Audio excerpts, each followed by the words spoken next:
લેડો જો ભાઈ સ્વાધ્યાય 7.2 નો ત્રીજો એમાં એક શાળાના લંબચોરસ આકારના મેદાન ABCD માં રમતગમતના દિવસની પ્રવૃત્તિઓ યોજાયેલ છે. ચોક પાવડરની મદદથી 1 મીટરના અંતરે રેખાઓ દોરેલી છે. બાજુમાં આકૃતિ આપણને આપેલી છે. આ બુનો જો ધોળામ-ધોળ કરી રહી છે. અનુસાર એડી પર પ્રતિ 1 મીટરના અંતરે 100 કુંડા ગોઠવેલા, એટલે આ એડી એના ઉપર 100 કુંડા ગોઠવેલા 1 મીટરે, એટલે આ આપણા માટે વાય અક્ષ કહેવાય. કઈ અક્ષ કહેવાશે? વાય અક્ષ કહેવાશે. નિહારિકા બીજી હરોળમાં દોડે છે, એટલે આ હરોળ હ. આ શું બનશે આપણા માટે? હરોળ બનશે. ચલો બીજી હરોળમાં, એટલે આ એક્સ અક્ષ બની ગઈ. આ એક્સ અક્ષ કહેવાશે. હવે એણે એડી નું એટલે આખા વાય નો ચોથા ભાગનું અંતર કાપ્યું. એડી નું અંતર કેટલું હોય? 100 મીટર. એનો ચોથો ભાગ, તો 100 મીટર નો ચોથો ભાગ કરો કેટલો થાય? 25. તો અહીંયા વાય એમ ઉપર કેટલું ચાલી છે? 25 કુંડા સુધી પહોંચી છે. એના પછી ત્યાં આગળ એને લીલો ધ્વજ ફરકાયો. આ એનો લીલો ફરકાઈ દે, લ્યો ફરકાય. બોલ હોકી લઈને દોડી રહી છે. પ્રીતિ પ્રીતિ અંદર પ્રીત નહીં અંદર પ્રીત 8મી આરમાં. કઈ આરમાં? એટલે એનો એક્સ આમ કેટલો થયો? 8 થયો. એડી નું 5મા ભાગનું અંતર કાપે છે અને લાલ ધ્વજ ફરકાવે. કયો ધ્વજ ફરકાવશે? લાલ ધ્વજ ફરકાવે. તો આ બંને ધ્વજ વચ્ચેનું અંતર કેટલું? એટલે અહીંથી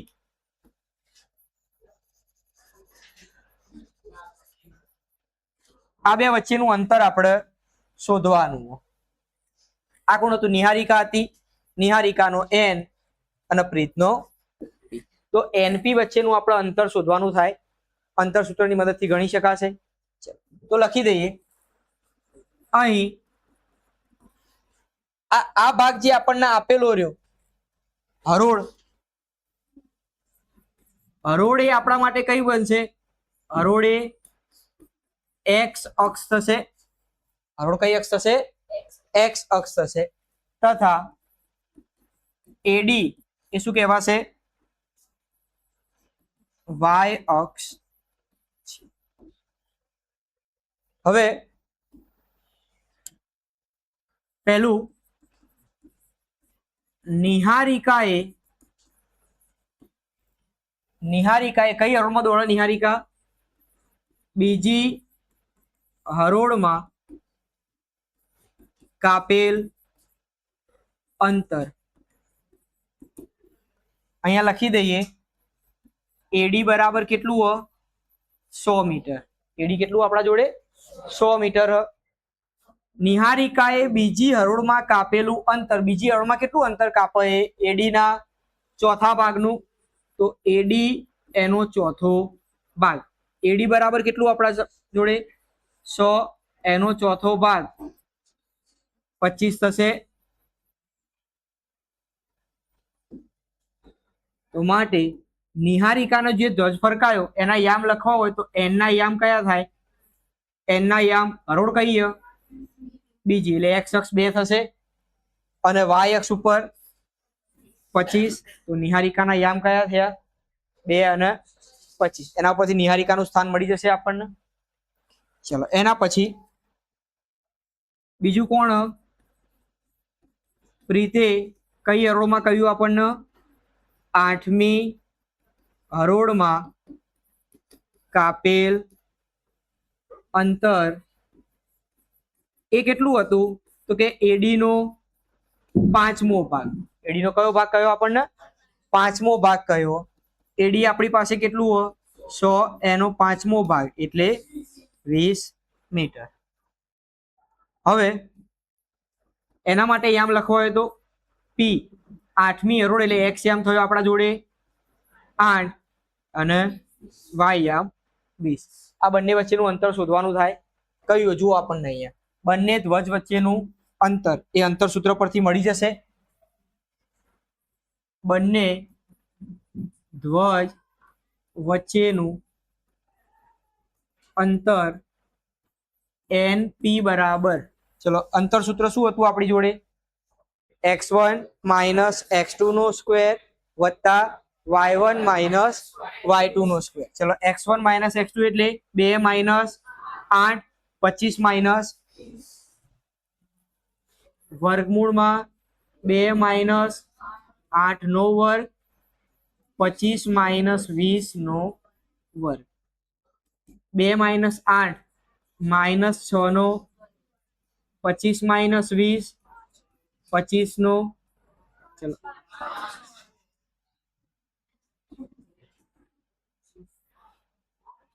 25 માઇનસ 20 25 થાય નહીં તો 20 ની તો કોઈ વેલ્યુ જ નહીં.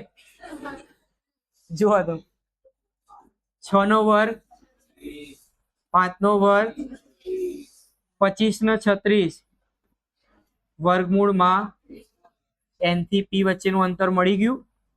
NP આપણને કેટલો મળ્યો? વર્ગમૂળમાં 6. હવે જુઓ તો આગળ રશ્મિએ, કોને? અશ્મિ નહીં, રશ્મિએ બંને ધ્વજને જોડતા રેખાખંડના મધ્યબિંદુ, ચલો આ બંને ધ્વજને જોડે એના મધ્યબિંદુ ઉપર, તો હવે આ તો મધ્યબિંદુ બની ગયું કે ના બની ગયું? તો મધ્યબિંદુનું સૂત્ર શું હતું આપણા જોડે? x1 વત્તા x2 ભાગ્યા 2 y1 વત્તા y2 ભાગ્યા 2. તો એના પણ યામ આપણે શોધવાના થશે. તો ચલો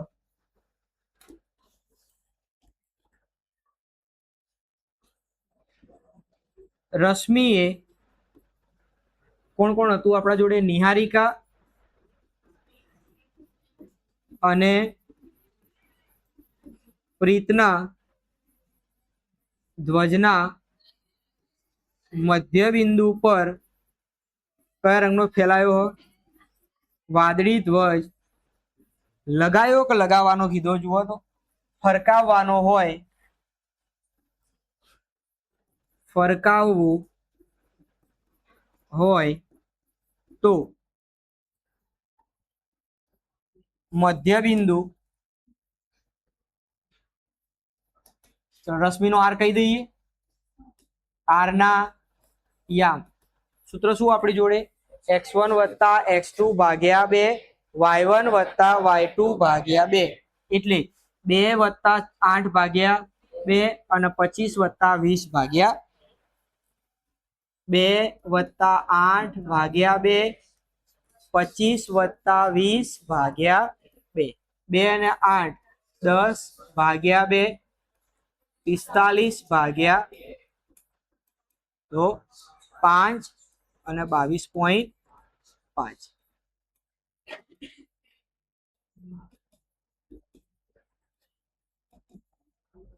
તો લખી દઈએ છેલ્લે. આમ બે ધ્વજ વચ્ચેનું અંતર કેટલું મળ્યું? વર્ગમૂળમાં 61 અને રશ્મિએ વાદળી ધ્વજ 5 22.5 સ્થાન પર ફરકાવવો જોઈએ. આવડશે? દાખલામાં ક્યાંય વિભાજન સૂત્રની જરૂર પડતી નથી, મધ્યબિંદુ ઉપરથી ગણી શકાય.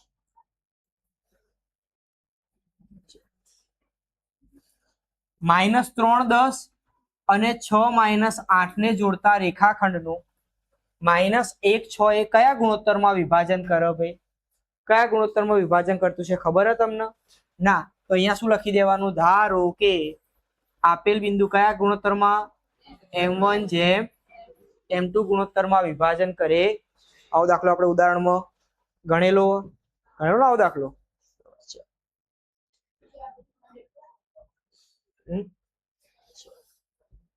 છેલ્લો દાખલો જુઓ. આવો દાખલો સેમ આપણે આગળ y અક્ષ માટે ગણીને આવેલા છીએ, જેમાં આપણને કહ્યું x અક્ષ એ કઈ અક્ષ કહીએ? તો આના ઉપર તો કંઈક ધારવું પડશે ને આપણે. x અક્ષ ઉપર વાય યામ 0 લેવો પડે. તો જોડે જોડે ધારતા જ જઈએ. ધારો કે એક્સ અક્ષ પરનું બિંદુ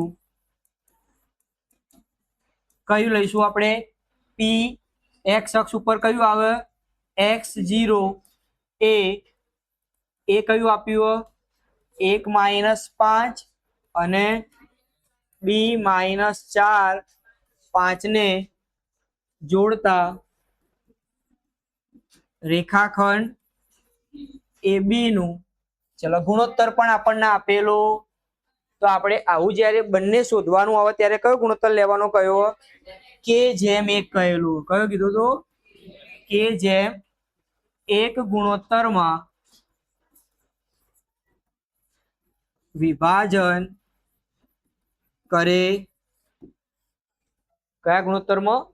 k/1 ગુણોત્તરમાં વિભાજન કરે માટે બિંદુ P ના યામ સૂત્ર શું હતું આપણી જોડે આ દાખલા માટે? k/1 માટે સૂત્ર હતું kx2 + x1 ભાગ્યા k + 1 ky2 + y1 ભાગ્યા k +. હવે બિંદુ P ના યામ આપણને આપેલા અહીંયા આપણે હાલ ધાર્યા ને. x0 k ઘર, બીજું ઘર, k વત્તા k ઘર, બીજું k વત્તા અહીંયા x2 લખવાનો. તો x2 એટલે b નો યામ લખો. ચલો કેટલો આપ્યો? માઇનસ. હવે x1 એટલે a નો યામ થઈ ગયું. ચલો y2 એટલે b નો y યામ 5, y1 એટલે a નો બીજો યામ 5. ચલો x0 ગુણાકાર કરીએ -4k વત્તા 1 k વત્તા હવે 5k માઇનસ k વત્તા થશે. હવે જોવાનું આપણે બે વસ્તુ શોધવાની છે. વિભાજન બિંદુ પણ શોધવાનું હોય અને ગુણોત્તર પણ શોધવાનું હોય. તો આપણે બંને યામ સરખાવવા પડશે. પણ પહેલા કયો સરખાવવાનો? તો પહેલા k શોધવા મળે ને એ સરખાવવાનો. પહેલા શું સરખાવવાનું? જેમાં k મળતો હોય. તો હવે જુઓ એના માટે યાદ રાખવાનું કે જે યામ 0 હોય ને એના જોડે સરખાવવાનો. કયો યામ 0 હોય? કયો યામ 0 હોય? તો બંને બાજુ y યામ સરખાવતા. બંને બાજુ y યામ સરખાવતા. બંને બાજુ શું કરતા? y યામ સરખાવતા. ચલો y યામ એટલે ડાબી બાજુ શું હોય? 0 અને અહીંયા 5k માઇનસ અને ભાગ્યા k વત્તા 0 બરાબર 5k માઇનસ k વત્તા આ તો 0 માં સમાઈ જશે. નદી દરિયામાં જતી રહી. એ નદી દરિયો બની ગયો ને. હવે એ દરિયો બની ગયો. શું વધ્યું? 5k માઇનસ 5 ના પેલી બાદ જવા દો હેકું ખાવા. 5 બરાબર 5k, k બરાબર 1 મળ્યો. હવે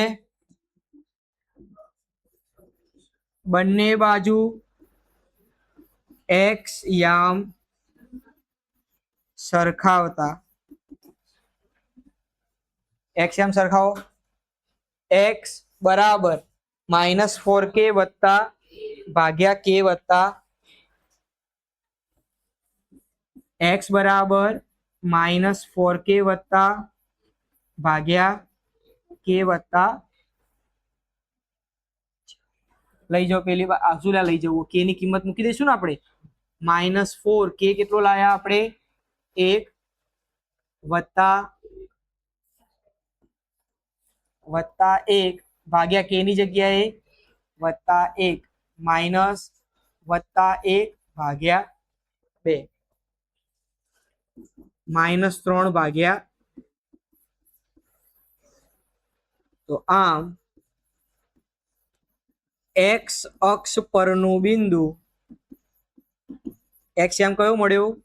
-3 ભાગ્યા 2a ab નું ગુણોત્તર કયો થશે? કે ની જગ્યાએ 1 મૂકો, 1/1 ગુણોત્તરમાં વિભાજન કરીએ. આ 1/1 ગુણોત્તરનો મતલબ શું થયો? આપેલું બિંદુ P એ AB નું મધ્ય બિંદુ કહેવાય. AB નું શું કહેવાશે? મધ્ય બિંદુ કહેવાશે. આ દાખલો આ વાસ્તવમાં ઉદાહરણ નંબર 10 છે અને આપણે આગળના લેક્ચરમાં ઉદાહરણ નંબર 10 માં સ્વાધ્યાયનો છઠ્ઠો ગણી લીધો, એટલે એ ખાલી થોડો બદલી દો. ત્યાં આગળ તમે સ્વાધ્યાયનો છઠ્ઠો કરી દેજો અને અહીંયા ઉદાહરણ નંબર 10 જોજો. હવે આપણને એક સમાંતર બાજુ ચતુષ્કોણ આપેલો,